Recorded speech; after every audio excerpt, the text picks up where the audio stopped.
Hi friends, ఈరోజు నేను దొండకాయ గ్రేవీ ఎలా చేయాలో చూపించబోతున్నానండి.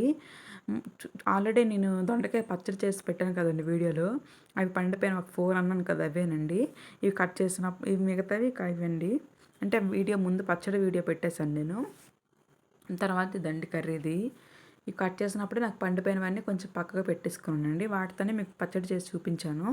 ముందుగా ఈ దొండకాయలు బాగా కడిగేసుకోవాలండి. నీట్‌గా కడిగేసుకొని చివరి 2 వైపులా అవి ఉంటాయి కదండీ! ఆ మూడికలు లాంటివి తీసేసి నీట్‌గా కట్ చేసుకోండి. షా మీరు షేప్ మాత్రం మీకు నచ్చినట్లు కట్ చేసుకోండి, పర్వాలేదు. రౌండ్‌గాని చేసుకోవచ్చు, లేకపోతే నిలువుగాని కట్ చేసుకోవచ్చండి. చిన్న చిన్న ముక్కల్లాగా కట్ చేసుకోవచ్చు. ఈ దొండకాయని చిన్న చిన్న పీసెస్‌లా కట్ చేసుకోవాలండి. కట్ చేసుకున్న తర్వాత కానీ దొండకాయలన్నీ ముందుగా క్లీన్ చేసుకోండి. కట్ చేసిన తర్వాత క్లీన్ చేస్తే ఆ లోపల ఉన్న అన్ని సీడ్స్ అన్నీ పోతాయి. ముందుగానే కడిగేసుకొని కట్ చేసుకోండి. తర్వాత కడగమాకండి.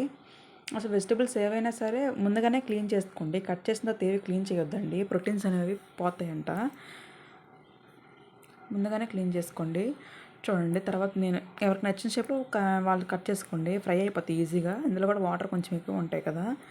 చూడండి, నాకు ఈ పండిపోయినవి 3 ఉన్నాయండి అంతే. వీటితోనే నేను పచ్చడి చేశాను. నేను ఈ చిన్న పీసెస్లా కట్ చేసుకున్నాను. ఇది ఫ్రై ఏం కాదండి, గ్రేవీ అని, కానీ చిన్న పీసెస్లా కట్ చేసుకున్నాను నేను, తొందరగా మగ్గిపోద్దని. దీనికి ఇంకేం లేదండి, ఒక ఆనియన్ తీసుకున్నాను, ఒక 2 ఆనియన్లు తీసుకున్నాను, వెల్లుల్లి, అల్లం, కరివేపాకు. తర్వాత స్టవ్ ఆన్ చేసుకుని కళాయి పెట్టుకున్నాను. ఆ కళాయి ఏంటంటే ఒకసారి అంటే ఆయిల్ వేయకుండా కళాయి పెట్టేశానండి. పెట్టేసిన తర్వాత తొందరగా ఇది వేడెక్కిపోద్ది కళాయి అనేది, అందుకే చుట్టూ అలా అయిపోయింది.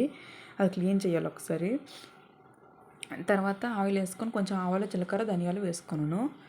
ఇది కొంచెం బాగా ఫ్రై అవ్వాలండి. కొంచెం ఆవాలు కొంచెం బాగా ఫ్రై అయితే బాగుంటుంది, అంతే. ఫ్లేవర్ బాగుంటుంది, మనకు చేదు ఉండదు కొంచెం ఫ్రై అయితే.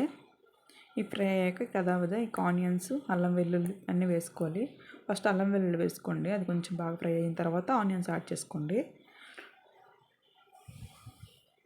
ఈ కళాయిలో చేస్తే ఆయిల్ కూడా ఎక్కువ మనకు పట్టదండి. ఎంత కొంచెం వేసినా సరే ఆయిల్ వదిలేస్తుంది బయటికి.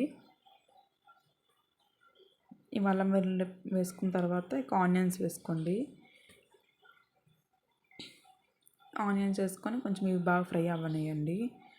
ఫ్రై అయ్యాక ఈ దొండకాయ దీంతో కూడా చేయొచ్చండి. దొండకాయ పల్లీలు వేసి ఫ్రై చేస్తారండి, అది కూడా బాగుంటుంది.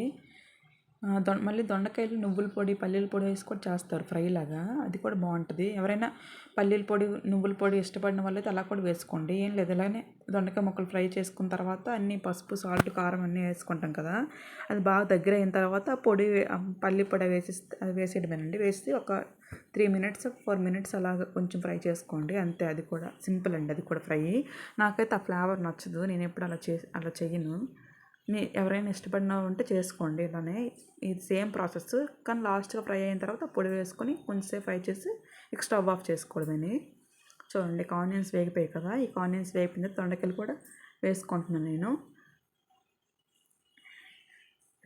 మనకు చిన్నప్పుడు అయితే అమ్మ చెప్తారు కదండి, దొండకాయ తింటే మైండ్ ముద్దబారిపోద్దని, బెండకాయ తింటే తెలివిగా ఉంటుందని అని. అవన్నీ ఫన్నీ అండి, చిన్ననాటి జ్ఞాపకాలు అన్నీ. ఇది కొంచెం బాగా ఫ్రై చేసుకోవాలి.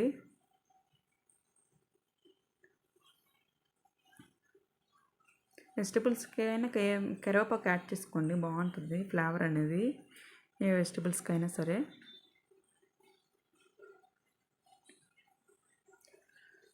ఇప్పుడు కొంచెం సాల్ట్ వేసుకోండి. సాల్ట్ కొంచెం వేసుకోండి, తర్వాత యాడ్ చేసుకోండి. కాకపోతే వాటర్ వేస్తారు కదండి, అప్పుడు చెక్ చేసుకొని ఏమైనా సరిపోకపోతే అప్పుడే వేసుకోండి. ఇది కొంచెం సాల్ట్ వేసాం కదా, కొంచెం ఫ్రై చేసుకోవాలి. బాగా ఫ్రై చేసుకున్న తర్వాత ఇంకేం లేదండి, పసుపు, కారం యాడ్ చేసుకోవడమని. కొంచెం పసుపు వేసుకోండి. ఈ పసుపు వేసిన తర్వాత ఇవి కొంచెం ఫ్రై అవ్వాలండి. ఎప్పుడు పసుపు, కారం ఒక్కసారి వేయొద్దండి. పసుపు వేసిన తర్వాత కొంచెం బాగా ఫ్రై అయిన తర్వాత అప్పుడు కారం యాడ్ చేసుకోండి. కారం అనేది లాస్ట్లో వేసుకోండి, బాగా ఫ్రై అయిన తర్వాత. ముందుగానే వేసేస్తే కారంతో అంటే ముక్క వేగదు, కారం మాడిపోద్ది. కారం వేస్తాం కదండి, మాడి వచ్చేస్తుంది, అప్పుడు మనకు బాగోదు కూర అనేది, చేదు వచ్చేస్తుంది టేస్ట్. అందుకని కొంచెం బాగా ఫ్రై అయిపోవాలి. మీరు దించుకునే ముందే వేసుకోండి కారము. కారం వేసిన తర్వాత ఒక 2 మినిట్స్ అలా ఉంచేసి ఇక స్టవ్ ఆఫ్ చేసుకోండి, అంతే సరిపోద్ది.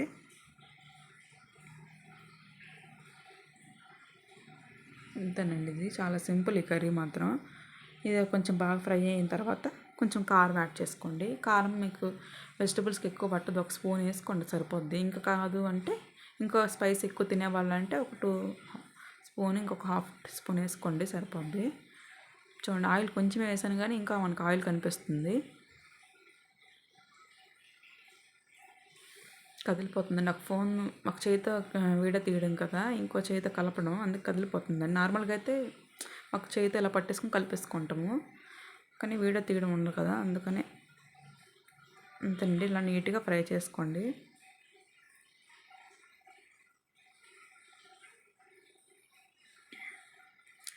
నేను చేసే రెసిపీస్ ఏమైనా ఇంకా ఏమైనా చూడడం ఉంటే చూడండి. అన్నీ మటన్ పులావ్ అని, chicken fry, mutton fry, chicken గోంగూర అన్నీ పెట్టానండి, చూడండి.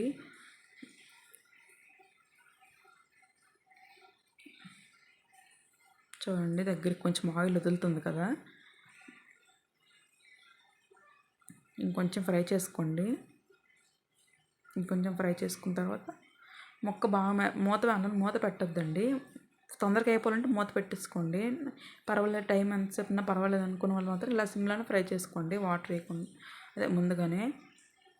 తర్వాత కొంచెం బాగా ఫ్రై అయిన తర్వాత ఇక వాటర్ వేసుకోండి. ఇంకా మూత పెట్టుకొని ఫ్రై చేసుకోండి. ఎలాగైనా వాటర్ వేస్తాను, ఫ్రైకి మాత్రం, ఫ్రై కూరలకైతే అలా చెప్తున్నాను నేను. వాటర్ వేసుకున్న కూరలకైతే మూత పెట్టుకొని తొందరగా మగ్గిపోద్ది. అలాగైతే చూడండి, మొత్తం నీట్గా ఎక్కడ కలాగే అతికిపోయినా నీట్గా తీసేసుకోండి. నీట్గా తీసుకుని క్లీన్ చేసి మంచిగా అలా కుక్ చేసుకోండి కర్రీ అనేది.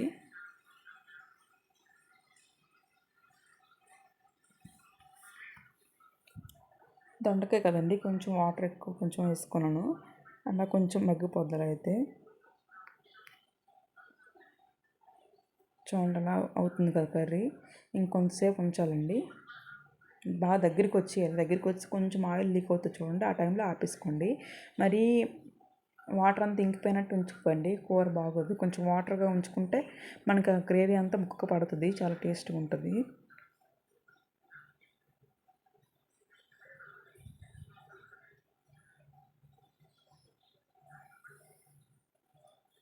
అలా కలుపుతూ ఉండండి, అలాగే తొందరగా ఉడికిపోద్ది. అలా వదిలేయకండి, అలాగైతే పై ముక్కలు పైన ఉండిపోతాయి, కింద ఉడికిపోతాయి. అన్నీ ఈవెన్గా మంచిగా కలుపుకోండి, అప్పుడే బాగుంటుంది. చూడండి, ఉడుకుతుంది కదా. మరి కొంచెంసేపు ఉంచి సరిపోద్దండి, మరొక నియర్లీ 30-40 సెకండ్స్ అలా ఉంచేసి సరిపోద్ది. అంతేనండి, చాలా సింపుల్ వెజిటబుల్ కర్రీలని, కానీ నీట్గా చేసుకోవాలండి. అన్నీ మనం పర్ఫెక్ట్గా వేసుకుంటే టేస్ట్ బాగుంటుంది. సాల్ట్, కారం ఏవైనా సరే నీట్గా మంచిగా వేసుకోండి. నాన్ వెజ్ తిని ఫీలింగ్గా ఉంటుంది మీకు అలా వేసుకుంటే.